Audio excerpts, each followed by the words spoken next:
Good morning all of you, please sit down. जैसा कि हम लोग जान रहे हैं कि नए सालों में बिहार के क्षेत्र में जो भी परीक्षाएं होने वाली हैं उससे संबंधित हम लोग पिछले दिनों टॉपिक जो है आप लोग के सामने हमने रखा था। उसके संबंध में तैयारी करने की क्या स्ट्रेटजी होगी आप लोग का, किस तरह से उसको तैयार करना है, किस तरह के प्रश्न आएंगे और किस पोर्शन पर आपको ज़्यादा ध्यान देना है, इसके संबंध में हम लोग बात करेंगे आज। सबसे पहले किसी भी परीक्षा की तैयारी के लिए ये जरूरी होता है कि अंदर से आपका कॉन्फिडेंस लेवल क्या है।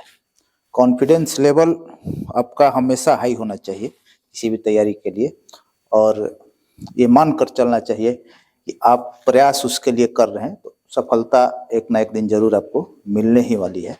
और ये सोचकर करिएगा कि ये पढ़ रहे हैं और सफल होंगे या नहीं होंगे, ये तो फिर ये होगा, लेकिन आपको पढ़ना है तभी सफलता मिलेगी।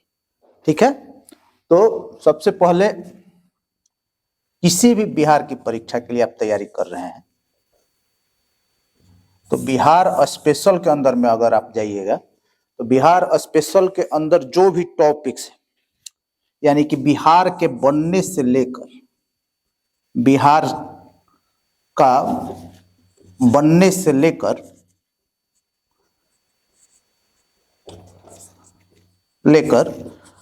और वर्तमान परिदृश्य में बिहार की क्या स्थिति है।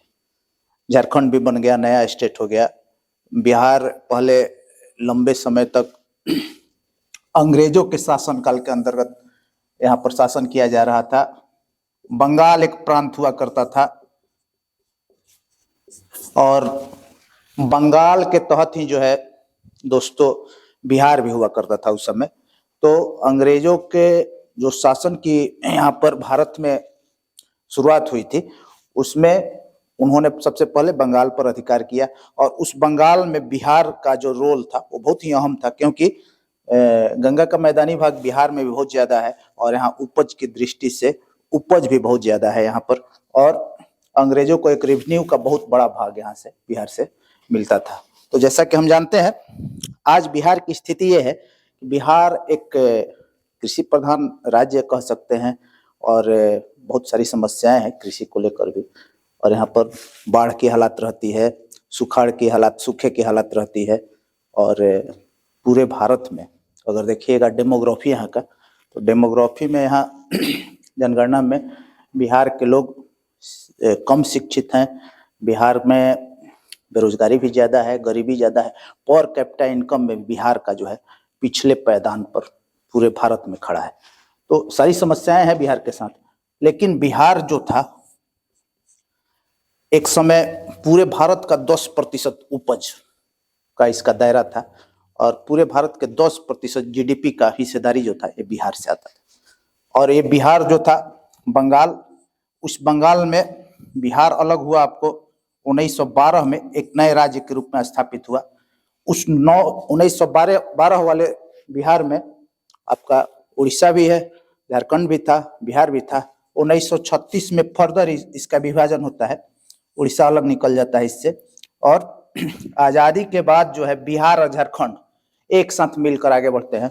और सन 2000 में देखिएगा कि बिहार से झारखंड निकल जाता है, अलग हो जाता है। स्थिति ये है, आज झारखंड खनिज के लिए जाना जाता है पूरे भारत में, और झारखंड की स्थिति ये है कि बिहार और झारखंड एक साथ रहते थे तो एक भाग में कृषि था, दूसरे भाग में खनिज था, तो दोनों मिलाकर चल रहा था, उद्योग धंधे चल रहे थे। लेकिन झारखंड अलग चला गया, सारा खनिज चला गया, और बिहार अब पूर्ण रूप से कृषि पर आधारित है। कृषि में स्थिति ये है कि मौसमी चक्र, मौसमी बेरोजगारी, और ज्यादातर जाइएगा गंगा के ऊपरी क्षेत्र में, उत्तर के क्षेत्र में, तो वहां पर बाढ़ की स्थिति बनी रहती है, तो उससे कृषि प्रभावित होती है।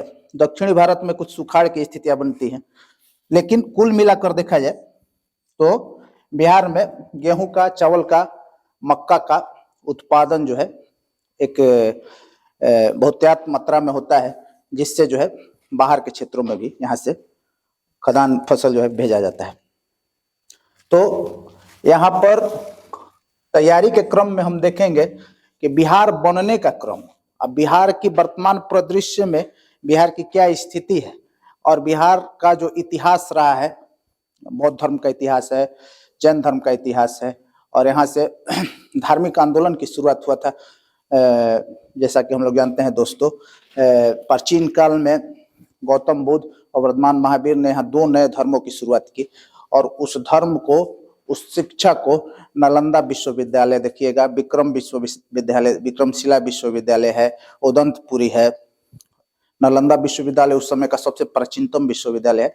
तो कुल मिलाकर देखा जाए तो शिक्षा के क्षेत्र में भी, धर्म के क्षेत्र में भी, लोकतांत्रिक क्षेत्र में भी वैशाली जो है सबसे पुरातन गणराज्य है पूरे विश्व का, माना जाता है ऐसा कि वैशाली जो है पूरे विश्व का सबसे पुराना गणराज्य है। तो रिपब्लिक में भी बिहार का नंबर है, नंबर 1 में, समझ गए ना यहाँ। और सबसे पहले केंद्रीय शासन की जो स्थापना भारत में हुई थी, मौर्य शासक जो थे चंद्रगुप्त मौर्य, उन्होंने एक भारत में भारतीय केंद्रीय सत्ता की स्थापना की। पहली बार बिहार में हुआ। शिक्षा भी पहला बार नालंदा विश्वविद्यालय बिहार में बना। धार्मिक क्रांति भी बिहार में हुई। प्राचीन काल से हम आगे जब बढ़े महाजनपद काल में, तो ये सारा व्यवस्था जो है, बौद्ध बिहारों की बहुलता के कारण बिहार का नाम बिहार पड़ा। बीच में कुछ डेवलपमेंट बिहार का रुका। बाद में देखिएगा शेरशाह के समय में, सासाराम में रौजा है, मकबरा है शेरशाह का, तो शेरशाह ने बिहार के विकास के लिए, उत्थान के लिए बहुत कार्य किया है, हम उसको भूल नहीं सकते हैं। लेकिन इतिहास में कम पढ़ाया जाता है, मुगल का ज्यादा पढ़ाया जाता है, शेरशाह का कम पढ़ाया जाता है। लेकिन बिहार के बच्चों को जो शेरशाह, जो इतिहास में बिहार दब रहा था कहीं ना कहीं, उसमें जो है बिहार को आगे लाने में शेरशाह ने बहुत अहम जो है भूमिका उसमें निभाई है। कैटलिस्ट का काम किया शेरशाह ने, और उसने बिहार को कहीं ना कहीं एक बार पुनः भारत के मैप पर आगे रखने का कार्य किया है। तो बिहार के इतिहास, बिहार के वर्तमान, बिहार के भौगोलिक परिस्थितियां जो बदली हैं, जैसे जैसे राज्य नए नए बने हैं, और बिहार का जो करेंट सिनेरियो है अभी, शासन का, प्रशासन का, पॉलिटिकल सिचुएशन क्या है बिहार का, पिछले 20-25 सालों में क्या रहा है, इन सारी चीजों को हम मिलाकर अगर एक सम्मिलित रूप से अध्ययन करते हैं तो हमारा बिहार स्पेशल जाकर तैयार होता है, समझ गए ना। तो आप लोग को बिहार स्पेशल हमारे साथ बने रहना है, और प्रत्येक क्लास में हम लोग उन सारी चीजों को डिटेल रूप से अध्ययन करेंगे और देखेंगे कि कहां से कौन प्रश्न बनकर सामने आ रहा है, ठीक है। तो आज इंट्रोडक्शन क्लास में सिर्फ हम इतना ही दे रहे हैं आप लोग को। बाकी जो कल के क्लास में मिलेंगे हम लोग, तो उसमें हम लोग शुरू करेंगे बिहार के इतिहास से, जो कि प्राचीनतम काल से शुरू हुआ, महाजनपद काल से, उत्तर वैदिक काल में। महाजनपद काल मगध सबसे विशाल जो है आपका महाजनपद था, जो कि वर्तमान बिहार का राजधानी पाटलिपुत्रा, पटना, ये प्राचीनतम राजधानी है, 1000 सालों तक राजधानी के रूप में रहा। और ये जो राजधानी है पूरे भारत की राजधानी हुआ करती थी। बिहार पूरे भारत को मार्ग दिखाता था, यानी कि पूरे भारत का मार्गदर्शक जो था बिहार था। तो ये तमाम चीजों का अध्ययन और तमाम चीजों के बारे में हम लोग कल से शुरू करेंगे, इसका डिटेल स्टडी करेंगे। और रोज के रोज जो है आपको हम 10 से 15 प्रश्न ऐसा देंगे जो कहीं ना कहीं किसी परीक्षा में या तो आया है या आने की संभावना है, या वो उस क्षेत्र का इंपॉर्टेंट प्रश्न है। तो एक चीज दोस्तों, जो भी हम लोग रोज का रोज पढ़ेंगे, जो भी टॉपिक होगा, वो आप किसी भी तरह की परेशानी अगर आपको होती है तो आप कमेंट सेक्शन में जाकर कमेंट करिएगा, प्रश्न पूछ सकते हैं किसी भी तरह का, या तो मैं उसको अगले दिन वीडियो के माध्यम से या फिर आपके कमेंट का पर्सनली भी जवाब देने के लिए हमेशा 24 घंटा आपके सामने उपस्थित रहूंगा। तो मेरा प्रयास ये है कि किसी तरह का कोई कंफ्यूजन न रहे, समझ गए ना। अगर किसी तरह का कोई कंफ्यूजन है तो आप उसको कमेंट के माध्यम से जो है आप बात कर सकते हैं, फोन कर सकते हैं, और उस समस्या का समाधान मैं आपके लिए हमेशा तैयार रहूंगा, ठीक है ना। कोई दिक्कत? ठीक है, ओके, ठीक है तब, ओके, थैंक यू।